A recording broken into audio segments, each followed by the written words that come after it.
Well, I have taken off the cover again. This is the third time I'm opening it.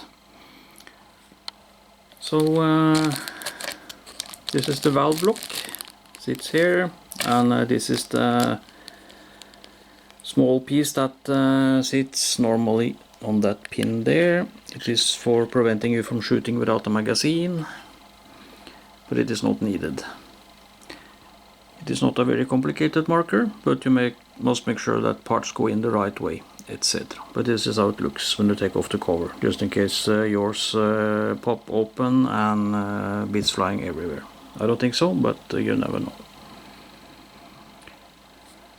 So I will lift out everything here and then go into the valve. I will not show you how to do it. Watch FrgtDre videos on how to operate it. Big thanks to him for telling me the size of the holes in the valve stem. The holes in the stock valve stem that I have here now are small, only like just over 1 millimeter in size. And his one that is 19 joules is 2.9 millimeter. I don't have a 2.9 millimeter drill bit, but I have a 2.5 millimeter, so you can try and drill it up at least a little bit and see how that goes. I just tested it without the valve block before I started disassembling again, and the power did not rise simply by just removing the valve block. It stays more or less exactly the same. So if you don't want to drill the valve stem and you don't have a new 19 joule valve stem for it, then don't bother opening it up, because just removing it won't rise the power at all. You need to knock out 2 pins that is holding the valve together, and then you will just push out.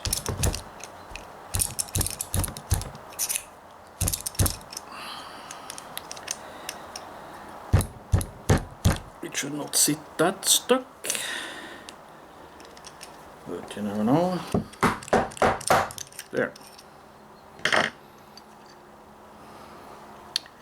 It pops out, it looks like so. The rear part separated. Inside you have a large O-ring which sits around the rear part. And you have this piece that is supposed to hold everything together in the rear part there, and then you have the valve stem. It has very tiny small holes in it, as you can see. So I will try to drill each of those 3 holes with a 2.5 millimeter drill bit. I will do so off camera and off hand. So maybe I risk trying 3 millimeter. We will see. I will try with a 2.5 millimeter first, and then we can see how it goes. Well, turns out that the drill bit was keeping jamming in the hole, so I ended up dremeling it. Maybe you can see it has larger holes now.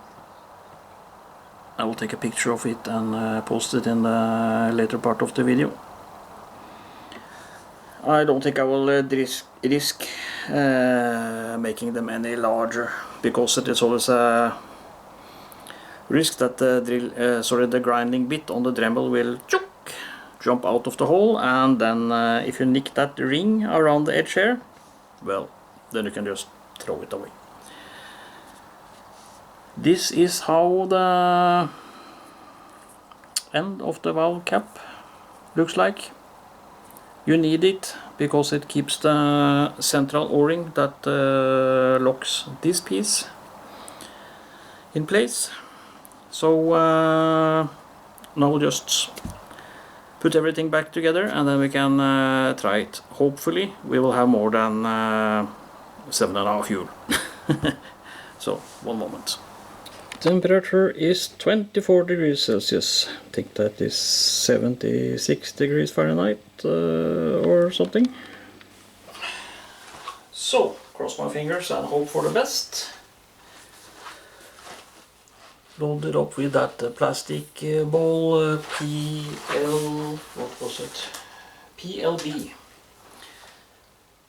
4.67 it says on the bag here, but they are actually more like 4.8 gram, 74 grains. I have weighed them. It punctures the CO2 on the first pull of the trigger. This thing can also be shot in single action if you... I think I will glue a piece of nail or something to the back here, so I can easily cock the hammer. But let's try. First shot in double action. Let's hope for the best. More than 7.5 euro, at least. Ah, pig trigger.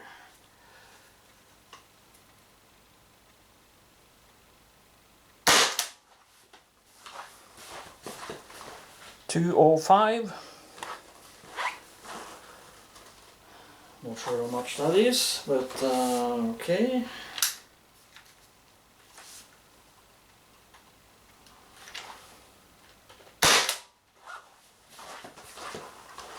$211.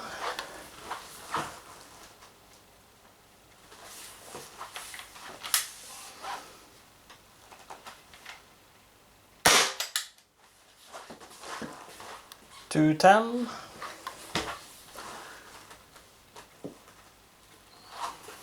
Still a far cry from 19 joule, I think.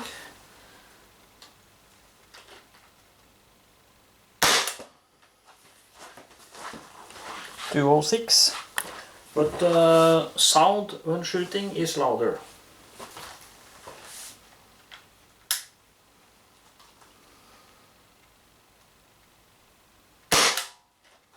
$201.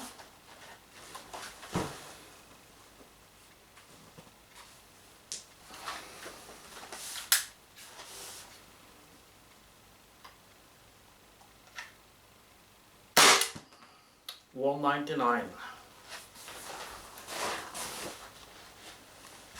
Let's load up some rubber balls.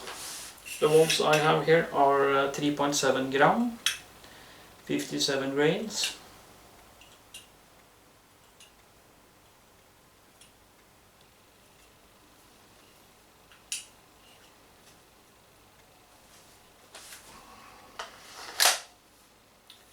So let's see.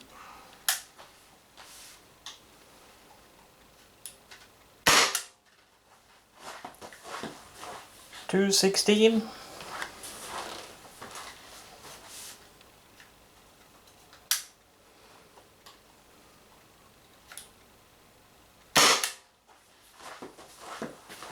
$206.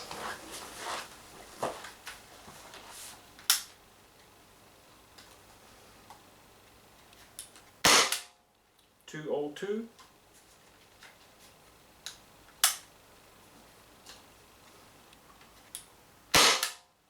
$199.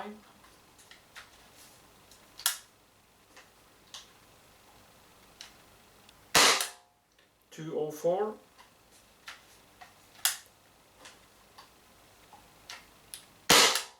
$169. That was a big drop. Are we out of ammo? Yes. Let me find some other balls we can try. And now let's try Steel Devils. They are 105 grains. 6 point something gram. 6.8 gram I think. So let's see. It's been about 3 or 4 minutes since I shot the last magazine. So let's see.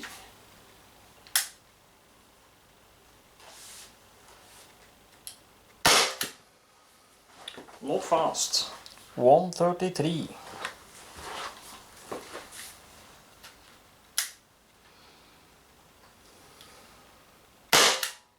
$129.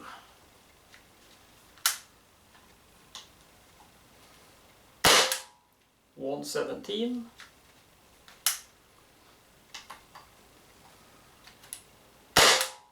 $118.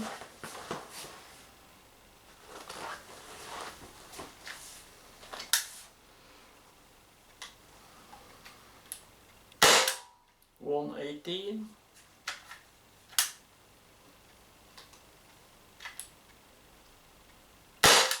$117. The CO2 pressure might be a bit low also.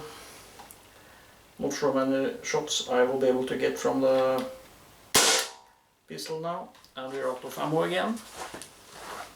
So this will be the 4th magazine.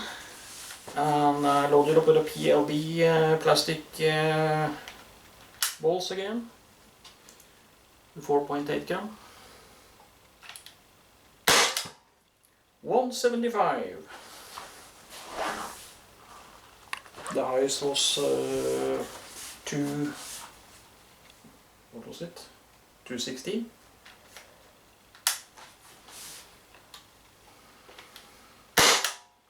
$171. I don't want to shoot these on top of each other.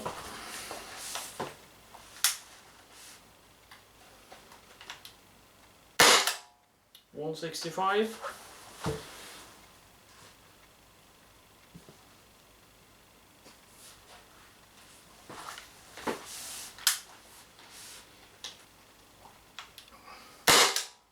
$165.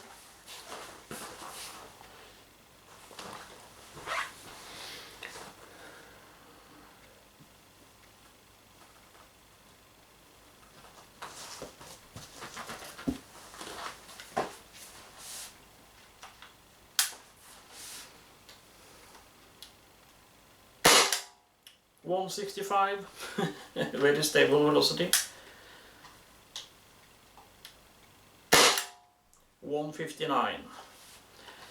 Let me load up the magazine again and see how many shots we can shoot.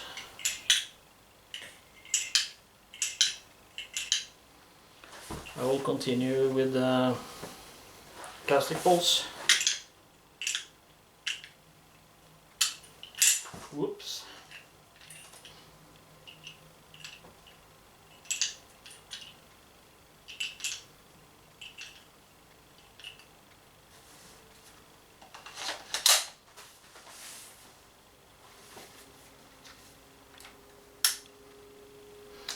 You can see if I can use my normal trigger finger for pulling the trigger after I cock the hammer.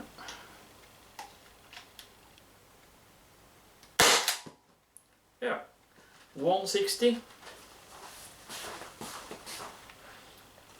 This is the 5th magazine.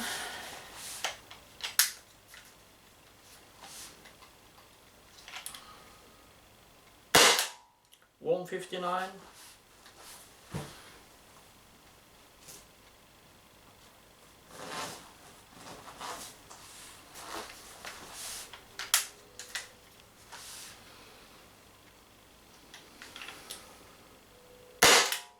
$158.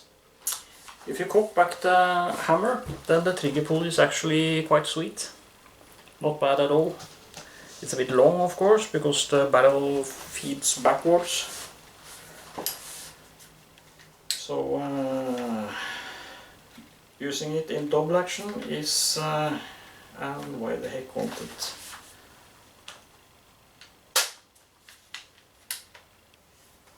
Oh. We have a jam. The jam was cleared and I shot out the remaining balls. This will be magazine number 6.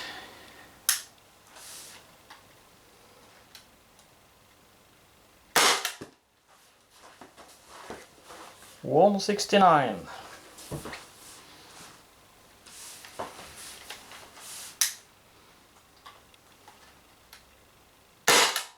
$162.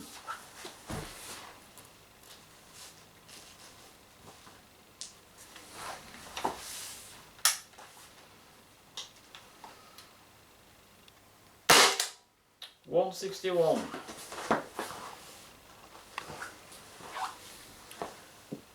At least I get a lot of shots from the CO2. $159.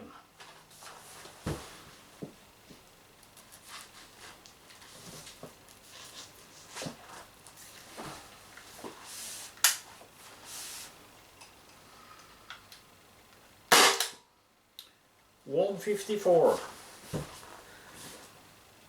And it should be one more.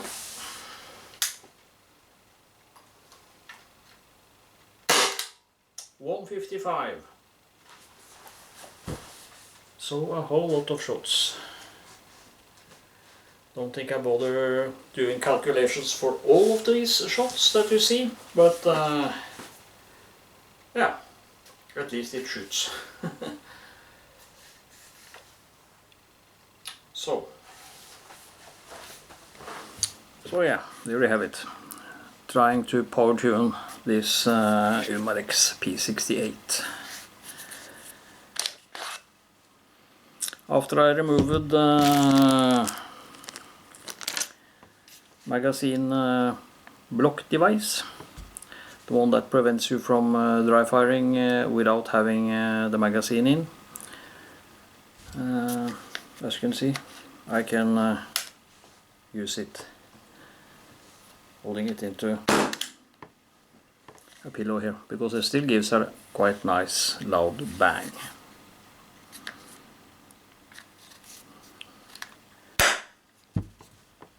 Can I? The gas pressure is still too high inside for me to push on the hammer to release the CO2 gas, but I don't think there is a lot of gas left. Was it worth it? No, honestly not. It don't rise the power that much. Let's see how much CO2 is left. Yeah, just a little hiss. So I get about 6 magazines, as you could see, from one CO2 canister.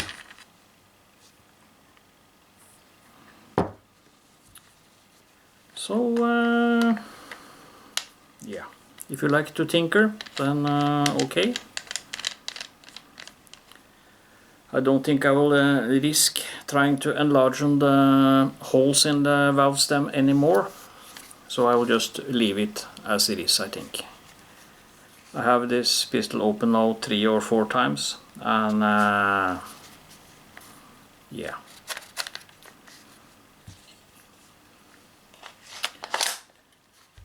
Everything that the screws are in are plastic, so every time you take them out, and working on it, then the threads will be more and more ruined, you can say. So I don't like to open these things too often. If you do, then suddenly the threads won't hold and your pistol will fall apart. Or marker. Yeah, looks like a big clunky Sig Sauer pistol or something. Quite cool actually. Fiber optic sights, both in the front and rear. Non-adjustable, of course. Rail underneath here if you want to put on a laser or something, or flashlight.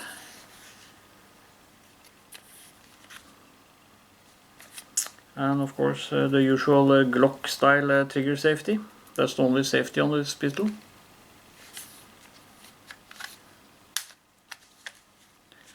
So when pulling back the hammer, then even I with my shitty arthritic prosthetic joints can pull the trigger.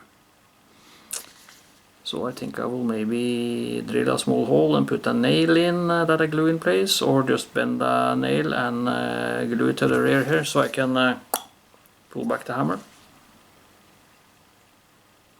We will see. That will be for a future video. So that's it for today. Hope you liked the video. Stay tuned for more videos, and thank you for watching.